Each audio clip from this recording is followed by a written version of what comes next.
All right, guys, this week I'm going to talk about two of the most important concepts that I cover with my golfers around the world.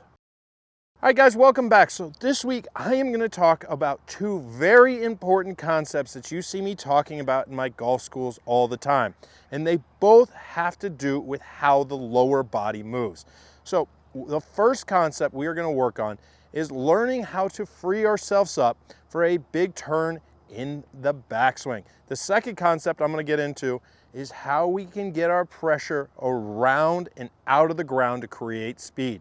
So when we're dealing with the backswing, one of the most important things is to create inclination and get our chest into a position where we get a big full turn.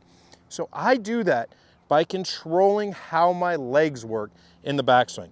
When I set up, my knees are going to be level if I have a proper setup.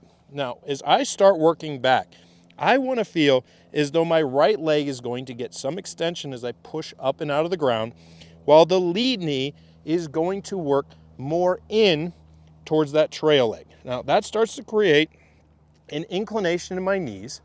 It starts to put me in a position where I'm going to get a big turn.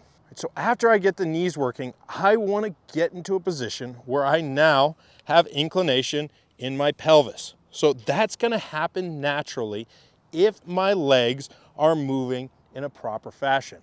Once I get into a position where that trail hip is pushed back, I like to feel about 45 degrees of turn here out of my hips.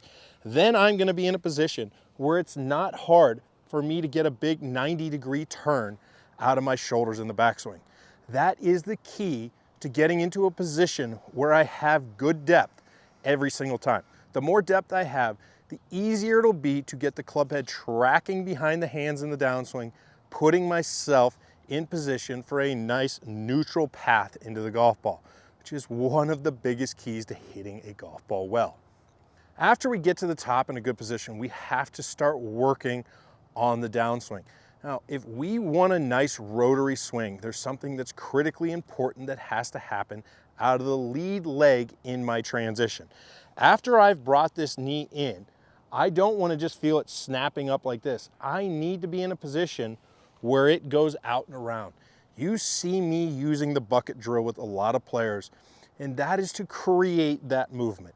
I want separation between my knees in transition if I'm going to get my body rotating around through the strike. I am not a coach who likes to see the chest closed off or square to the golf ball at impact.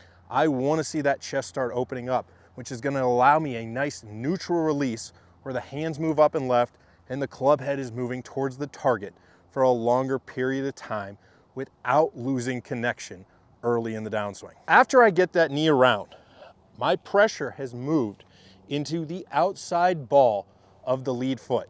Now, this is where I'm going to start creating a lot of speed in my downswing. I want to feel as though from here I start extending that lead leg. When I'm doing that, I am pushing my pressure up and back and getting my hip rotating out of the way. Now, if I can time that up where that push is happening just before impact, I will be transferring speed throughout my body, and I'm going to be putting myself in a position where I can really fling the lead arm off the chest and create speed with the arms and hands into the strike. Now, if you guys really work to get those concepts down, getting the big turn because the legs are freed up to move properly in the backswing, and getting everything around and up and out of the ground in the downswing, you're going to be in a position where you can make a consistent strike and create more power in your golf swing. I hope you guys enjoyed this video, and I hope to see you next time. Hey guys, if you like this video, please like and comment. I come out with new content every Saturday, Sunday, Tuesday, and Thursday. Thanks a lot, you guys.